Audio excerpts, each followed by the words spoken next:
Hey, eu tenho uma pergunta. Alguma dessas situações já aconteceu com você? Tentou ajudar alguém e achou que a sua sugestão foi ignorada, que ela não teve efeito nenhum. Por exemplo, você tem aquele seu amigo, aquela sua amiga que está sempre dizendo que quer emagrecer, aí você foi lá e mandou um vídeo de uma dieta e a pessoa nem sequer assistiu o vídeo. Ou talvez você tentou expressar algo, alguma coisa pessoal sua, algum acontecimento, e você achou que o outro simplesmente não te ouviu, porque ele começou a te dar conselhos e a te dar sugestões que pareciam não ter nada a ver com aquilo que você tinha dito. Então ficou aquela sensação de tipo, putz, ele nem prestou atenção no que eu falei. Ou talvez você tentou expressar um pedido seu e a outra pessoa reagiu negativamente, iniciando uma discussão. Pode ter sido algo tão simples quanto, sei lá, pedir para pegar água e a pessoa virou e falou: "Ah, pega você, seu preguiçoso". Ou pode ter sido alguma coisa de mais importância pra gente. Eu acredito que, assim como eu, você já passou por essas três situações e mais de uma vez. E inevitavelmente a gente acaba pensando, conscientemente ou não, se alguém faz algo que eu não gosto, como eu faço, o que é que eu faço para que essa pessoa faça algo diferente? Pensando sobre isso, estudando sobre o assunto de como influenciar pessoas, é bem comum a gente chegar a três conclusões. A primeira é que a gente vai tentar argumentar ou conscientizar a pessoa. Basicamente, a gente vai trazer fatos, argumento, lógica, criar todo um raciocínio para explicar a importância daquilo que a gente está pedindo ou daquilo que a gente está sugerindo e fazer com que a pessoa tenha essa consciência, ela entenda o porquê ela tem que fazer aquilo e a partir desse entendimento racional, ela comece a agir dessa forma. Em outras palavras, a gente mostra o porquê a gente acredita estar certo e tenta levar a pessoa a chegar nessa mesma certeza. Mas se você já teve a experiência de usar esse método na sua vida, você deve ter percebido que é muito desafiador por vários motivos. Primeiro, porque às vezes a pessoa com quem você vai conversar não tem uma formação em lógica, uma formação em argumentação, não tem assim uma facilidade em ligar causa e efeito. E aí você acaba ouvindo umas respostas que tipo mostra que a pessoa não entendeu o seu raciocínio mesmo. E aí fica aquela dificuldade de passar isso para a pessoa. E com isso eu não estou querendo dizer que a pessoa é burra nem nada do tipo. É porque esse tipo de raciocínio exige um treino, exige um estudo. Ele não é espontâneo do ser humano. Especialmente se a gente, por exemplo, está interagindo com uma criança, a gente não pode esperar que ela tenha o entendimento lógico para saber que a sua conclusão está correta ou errada. E a grande dificuldade é que as pessoas têm uma resistência emocional àquilo que a gente traz racionalmente para elas. Então, acaba que ela recusa aquilo que a gente trouxe para ela, mas no sentido de ela não se sente à vontade com aquela ideia. E aí fica muito difícil trazer essa argumentação racional quando existem resistências emocionais àquilo que está sendo dito. E a gente pode ver isso, se você não tem um exemplo pessoal, eu acredito que você tenha, mas a gente pode ver isso nas campanhas sociais. Quão realmente eficaz uma campanha de uma propaganda para economizar água? Quantas pessoas realmente param e falam: caramba, realmente a água doce é importante, a gente está com pouca água, a gente tem que racionalizar. Eu vou criar aqui um plano de tantos litros de água que eu vou economizar por dia. Isso é muito raro. Eu não estou dizendo que não acontece, mas o poder de eficácia de você convencer alguém e essa pessoa de fato transformar o seu comportamento é muito pequeno. Eu imagino que até você mesmo já tentou se convencer de alguma coisa e depois você se pegou fazendo outra, né? Voltando para aquele exemplo da dieta, que eu acho que é um exemplo bem comum. Digamos que você quer emagrecer ou quer ganhar peso, malhar, sei lá, e aí você se conscientizou, não, isso é importante porque eu vou ter mais saúde, eu vou ter menos doenças, isso e aquilo outro, e aí você fez todo um plano, no segundo dia você já não seguiu. Então, tem de fato um problema muito grande de eficácia quando a gente tenta se conscientizar das coisas, a gente tenta argumentar as coisas racionalmente. As outras duas conclusões comuns que a gente chega de como influenciar o nosso comportamento ou de alguém são dois lados da mesma moeda, que é a punição e a recompensa. Para quem entende um pouco de behaviorismo, sabe condicionamento operante, já lidou com adestrar cães ou alguma coisa do tipo, já deve estar familiarizado com essas duas coisas. Só que aqui eu vou falar qual é a dificuldade de usar tanto a punição quanto a recompensa para influenciar o nosso comportamento. Começando pela punição. A punição ela parece muito atrativa quando a gente faz aquela pergunta lá do começo do vídeo. quando a gente diz pra gente, se o outro se comporta de uma forma que a gente não gosta, como é que eu faço para essa pessoa se comportar diferente? Quando a gente olha somente essa pergunta, a punição fica muito atrativa. E é o que a gente mais vê no nosso dia a dia. Então, a gente evita que as pessoas cometam o que a gente chama de crimes com medo da punição de ser preso ou de ter que pagar uma indenização. A gente, por exemplo, evita que uma pessoa dirija numa velocidade que a gente considera perigosa na rua através da punição de multar ela se ela estiver naquela velocidade. Só que nesse exemplo da multa, eu creio que você vai concordar comigo onde a punição deixa a desejar. Porque como somos seres muito inteligentes, outros animais também fazem isso, mas a gente faz com muito mais facilidade, o que vai acontecer quando a gente aplica a punição é que a gente vai criar comportamentos que desviam da punição ao invés de criar uma conscientização do porquê aquela punição existe. Ou seja, quando a pessoa é multada por excesso de velocidade, ela não vai pensar, nossa, caramba, eu acho que realmente deve ter um porquê de eu não dirigir nessa velocidade, eu acho que eu devo estar colocando a vida das pessoas em perigo, eu acho que a partir de hoje eu vou começar a dirigir mais devagar. Quantas pessoas realmente passam por esse pensamento? Isso já aconteceu com você? Você conhece alguém que pensou isso? Porque o que acontece com a punição é que o primeiro pensamento é como a gente vai evitar a punição. Porque punição nada mais é do que uma forma de desconforto. Pode ser físico, pode ser financeiro, pode ser emocional. E o nosso natural é evitar desconforto. Então, a gente vai tentar pensar todas as formas de não ser multado, ao invés de se conscientizar do porquê é interessante a gente dirigir com uma velocidade baixa, digamos assim. Então, a gente vai pensar em como evitar radar, como danificar nossa placa de uma forma que o radar não pegue, não consiga ler direito a placa. Enfim, vários tipos de trâmites, né, e de jeitos de escapar da punição. E aí a gente vai tentar trazer um outro tipo de punição para reforçar esse comportamento, que é a punição emocional através da culpa.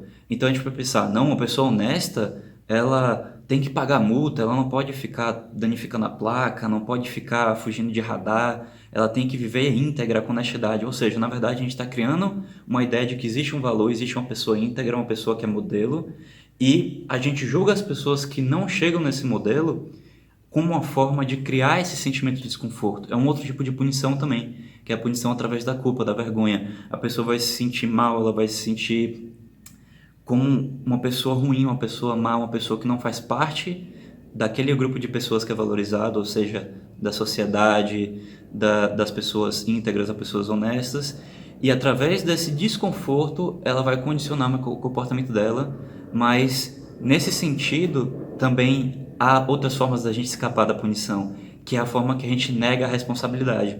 Ou seja, a gente fala coisas como, não, eu fiz isso porque eu sou obrigado, não é porque eu quis fazer isso, né? Então, tipo, vamos supor que a gente quer recusar um pedido de alguém, né? Alguém pediu a gente para fazer alguma coisa, só que se a gente recusar esse pedido, a gente vai se sentir uma pessoa má, a gente vai estar se colocando numa situação que a outra pessoa pode culpar a gente. Então, para evitar essa culpa, para evitar esse desconforto, a gente vai negar a responsabilidade, vai dizer, putz, eu não posso, eu não tenho condição de fazer isso agora, eu estou todo atarefado e tal. A gente não vai ser honesto do porquê realmente a gente não quer fazer aquilo, porque a gente vai estar com medo da punição.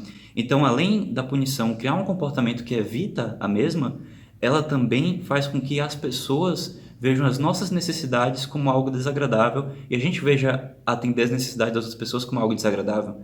Porque a gente está esperando que se a gente se negar, se a gente tiver um motivo pelo qual a gente não está atendendo aquela necessidade da outra pessoa, a gente vai ser punido, a gente vai ser criticado, a gente vai ser julgado. Então a gente tenta a ter esse desconforto ao ajudar os outros. E é por esse motivo que às vezes é tão difícil com que a gente influencie o comportamento das outras pessoas. Porque a grande verdade é que existe uma quarta forma de influenciar o comportamento das pessoas, que é simplesmente pela reciprocidade, é simplesmente pela solidariedade, é simplesmente pelo fato de que a gente tem uma necessidade interna de contribuir para a vida do outro. A gente tem uma necessidade de simplesmente se comportar de uma forma que a gente vê a vida do outro sendo enriquecida e a gente não quer nada em troca. A gente só quer aquele bem-estar, né, de estar contribuindo com a vida de alguém. E eu imagino que você já sentiu isso em algum momento, nem que tenha sido um ato singelo, como, sei lá, pegar o caderno de uma pessoa que caiu enquanto ela estava andando e só naquele ato de retribuir, sei lá, a carteira de alguém que estava andando caiu, a gente pegou e devolveu, a gente se sentiu bem com aquilo só pelo ato de ajudar. A gente não queria algo em troca, não queria aplauso, não queria elogio, a gente só estava feliz em ajudar alguém. E eu acredito que você deva ter alguma memória de algum momento que isso aconteceu na sua vida e você sentiu, puxa, eu queria viver mais tempo nessa energia. Só que a questão é o como, né? O que é que a gente faz para estar mais tempo ligado com essa energia de solidariedade, de compaixão, essa energia de contribuir com a vida do outro. Então, quando a gente sente essa energia e a gente vê todas as dificuldades desses outros métodos de influenciar as pessoas, o método de argumentar, o método de punir, mas espera aí, tem um método de recompensar. E recompensa? Será que recompensa não é positivo? Será que se eu der um elogio para alguém, essa pessoa não vai fazer mais daquilo que eu quero, ela não vai se sentir bem e vai querer continuar fazendo? Então, aqui é que entra o detalhe, né? Porque existe uma confusão entre a gratidão genuína e a recompensa. O objetivo da recompensa, como eu falei, ela é o outro lado da punição. Então, se o objetivo da punição é diminuir a frequência de um comportamento, o objetivo da recompensa é aumentar a frequência do comportamento. E esse não é o objetivo da gratidão, tá? O objetivo da gratidão é a gente simplesmente celebrar o fato da nossa vida ter sido enriquecida, o fato da gente estar feliz, é uma celebração. Já a recompensa, ela é uma manipulação, é uma forma de fazer o outro tentar repetir aquele comportamento. E da mesma forma que a gente está tão habituado a usar a punição, a gente tenta usar a punição para todo comportamento que a gente não gosta, é possível que você também creia que a recompensa é uma ótima ferramenta para a pessoa repetir aquele comportamento que você gosta, aquilo que você quer que a pessoa faça de novo. Mas eu quero aqui alertar você os perigos e as limitações das recompensas. Começando pelo fato de que é esse mesmo jogo da punição. É esse mesmo jogo que a gente tem que avaliar o que é que as pessoas são, então se ela está certa, se ela está errada, se ela é boa, se ela é má, e a partir dessa avaliação a gente vai dizer, tá, você merece isso, você merece aquilo, seja uma punição ou uma recompensa. E mais pra frente eu vou explicar por que esse jogo é tão perigoso, é um jogo que eu não quero jogar e eu vou mostrar pra você as consequências dele pra você decidir se é um jogo que você quer jogar ou não. Mas além do fato de ser esse mesmo jogo que eu vou falar mais pra frente, eu quero trazer a limitação das recompensas no sentido de que a recompensa ela só funciona enquanto existe a presença da recompensa. Então vamos dizer que você quer que seu filho estude mais para o colégio, né? E aí você vai dar um chocolate ou um dinheiro toda vez que ele passa tanto tempo estudando. No dia que você não der essa recompensa, o seu filho não vai ter a motivação, ele não vai ter o porquê estudar. Então você acaba criando um vínculo perpétuo entre a recompensa e o comportamento. E tem mais, se a recompensa diminuir, a chance é que o comportamento pode cessar. Ou seja, você dava uma barra de chocolate por semana, agora você está dando meia barra, é possível que o comportamento pare ali. Porque a recompensa já não é mais a mesma. Isso significa que você não pode estar em nenhum momento vulnerável. Vamos dizer que você tem uma empresa e você está recompensando os seus funcionários com uma bonificação salarial toda vez que eles têm uma certa meta de produtividade, uma comissão, digamos assim. Só que aí no momento que a empresa estiver passando por dificuldade e que você queira que os funcionários estejam engajados com os valores da empresa para eles poderem ajudar a empresa a subir de novo, eles não vão estar engajados, porque eles vão estar preocupados se eles vão receber aquela bonificação ou não. Eles não estão alinhados com a motivação deles de contribuir com a empresa. Eles estão alinhados com a recompensa externa, que é o salário, que justamente isso que vai tirar eles da recompensa intrínseca de talvez ter autonomia no trabalho, de sentir que está contribuindo com a vida, de se sentir competente com aquilo que ele faz. Ele vai perder essas motivações intrínsecas e vai ficar só na motivação extrínseca. Então vai ter esse problema de que se a recompensa parar de existir, o comportamento vai cessar. Existe o problema de que você não pode estar em nenhum momento de vulnerabilidade, porque se diminuir a frequência das recompensas, o comportamento vai diminuir também, ou tende a diminuir. E o outro problema é que você tira o prazer intrínseco que a pessoa poderia ter fazendo aquilo e vira um prazer extrínseco. Então, por exemplo, vamos dizer que você quer que seu filho lave os pratos para te ajudar. Se ele fizer isso por uma motivação interna, se aquele comportamento atender as necessidades dele de contribuir com a organização do lar, de ter prato limpo quando ele quiser comer, isso é uma coisa, porque é uma motivação intrínseca. Se for uma recompensa de tipo agradar os pais, ou talvez fugir de uma punição, né, de um castigo, ou então, sei lá, ganhar uma pontuação que é uma recompensa que depois ele pode trocar por outra coisa. Enfim, é diferente. E ele vai perder essa motivação intrínseca e vai só ver a motivação extrínseca. Ele só vai lavar prato ou para fugir da punição ou para ganhar aquela recompensa. Ele não vai ver o valor daquilo que ele está fazendo. Ele não vai se sentir bem para aquilo que ele está fazendo. Ele só vai estar na expectativa, na ansiedade da recompensa. Então, com todas essas limitações, é muito perigoso a gente usar recompensas, porque elas vão deixar a gente na mão nesses momentos de vulnerabilidade, ou então nos momentos que a gente não puder criar uma crescente de recompensa. Vamos dizer que você quer que a pessoa aumente cada vez mais a produtividade, chega um ponto que você não consegue recompensar mais ela, que tem um platô. E aí como é que você vai engajar essa pessoa? Uma forma da gente se lembrar das limitações, das punições, das recompensas, é a gente se fazer uma segunda pergunta. A gente já fez a pergunta: se alguém faz algo que eu não gosto, como eu faço para ele fazer algo diferente? Agora a gente vai se fazer a segunda pergunta, que é: quais as motivações e as razões eu gostaria que a outra pessoa tivesse ao fazer o que eu peço? Quando a gente tem essa segunda pergunta na nossa mente, a gente percebe que essas limitações das recompensas e essas limitações das punições são muito caras. Porque afinal, eu quero influenciar as pessoas através do medo, através da culpa, através da vergonha. Eu quero que as pessoas façam algo pensando no que é que elas vão ganhar em troca. Esse tipo de relação que eu quero ter com as pessoas. Quando a gente coloca essa pergunta na nossa cabeça, fica muito claro, pelo menos para mim, não sei para você, que essa não é a forma que a gente deseja interagir. A gente deseja influenciar as pessoas nessa energia de reciprocidade, nesse sentimento prazeroso que a gente tem de contribuir para a vida do outro e o outro contribuir para a nossa vida. E qual é a alternativa? Se a gente não tem eficiência argumentando, se a gente vê todos os problemas que a punição pode causar, das pessoas quererem fugir das punições, de criar até um comportamento talvez de retribuição, né? Porque você está punindo alguém e a pessoa vai querer se vingar, digamos assim.